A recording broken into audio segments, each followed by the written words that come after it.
ఆయన మామ అని పిలుస్తాను నేను. ఆయన ఎప్పుడు ఎరా మామ అని నన్ను కూడా పిలిచేవాడు. రోజు 2 రోజులకు రోజు ఇంటికి వెళ్తే కాసేపు కూర్చోందే లేచిపోతాడు, నువ్వు కూర్చోరా అంట. అంత దగ్గర సంబంధం కలిగి వయసులో 104 సంవత్సరాల వయసు వరకు ఉండగలిగిన వ్యక్తి అతని యొక్క నిత్య కృత్యాల్లో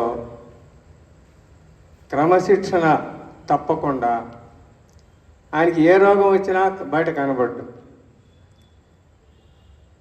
వచ్చిన వాడిని అందరినీ పలకరిస్తాడు. పలకరించినంత మాత్రాన కాకుండా ఏదైనా విషయాన్ని, కొత్త విషయాన్ని తెలియజేస్తాడు. తను మన దగ్గర నుంచి కొంత సమాచారం సేకరిస్తాడు, దాన్ని విశ్లేషించి ఇతరులకు తెలియజేస్తాడు.